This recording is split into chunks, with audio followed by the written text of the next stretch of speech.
Bricks Wholesale Business Supplies, North Geelong. Shower or two today, 20 degrees. Hey, it's Will in the newsroom. $180 million has been allocated to a host of projects across Geelong as federal Labor hands down its first budget in 9 years. Most of the commitments for our region come from already announced projects, including $30 million going to various local sporting clubs. $125 million has been announced for the Barwon Heads Road upgrade, Stage 2. We're being urged to keep a close eye on fuel prices, with unleaded leaping by more than 30 cents a litre at some surveys in Melbourne.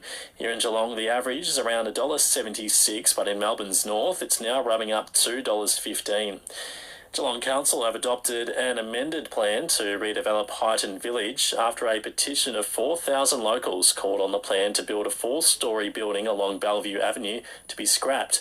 South Barwon MP Darren Cheeseman says the amended commitment is a win for the community. I'm pleased the council are going to invest at least $600,000 in the near future to make sure that the maintenance of the village is maintained in a way that is safe. Millions of Aussies are waiting to find out if their credit card details and other data is being caught up in the Medibank cyber breach. CEO David Corzar says the breach is far bigger than first thought. We have approximately 4 million customers across our Medibank and AHM brands, but it also could include previous customers where we're required to hold their data. Britain's former finance minister's made his first speech as PM, warning of tough times ahead as his government deals with an economic crisis. Rishi Sunak's been sworn in as the country's third Prime Minister in 7 weeks.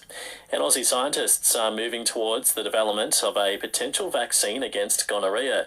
Griffith Uni's teamed up with a Swiss biotech to come up with a treatment for the bacteria that leads to the condition, and Professor Kate Sieb says it might not be far off. The work towards this vaccine's been going on for at least 5 years and, a few more years, and we hope to have a wonderful product that can prevent infection.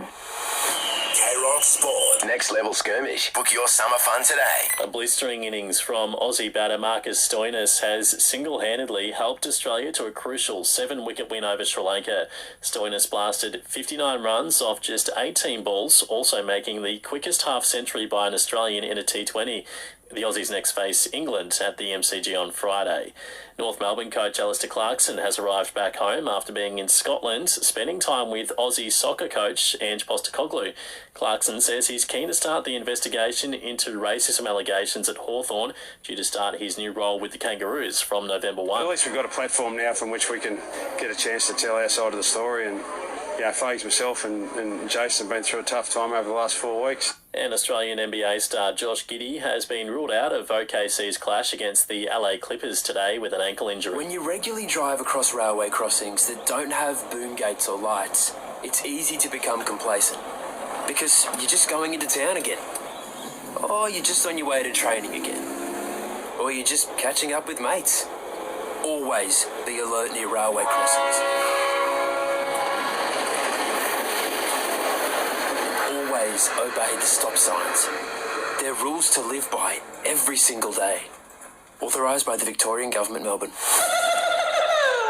K-Rock Surf Report. Sombrero, Kingston Village, Ocean Grove. Best burrito in town. G'day, this is Ben from Sawnet looking at the surf coast, and we'll get some small peaky waves across the wide open beaches. It's just a small mix of leftover swell from the southeast and southwest, up to half a metre, and best suited to the swell magnets like Fairhaven and Jan Juck. Winds are light and variable, tending southeast, so conditions aren't great. It's best left to beginners and rocking grommets. The next swell is due on Saturday. That's the latest surf. K-Rock Weather. Hermosa Homes for re-promotion. Up to $91,000 worth of free upgrades. T's and C's apply. A shower or two for Geelong and the surf coast today. A top of 20 degrees. Tomorrow, again, cloudy with a shower or two, heading for a top of 18. At the moment in Geelong, it's 15 degrees, and you're up to date with the latest news and sport. For more, you can head to our website.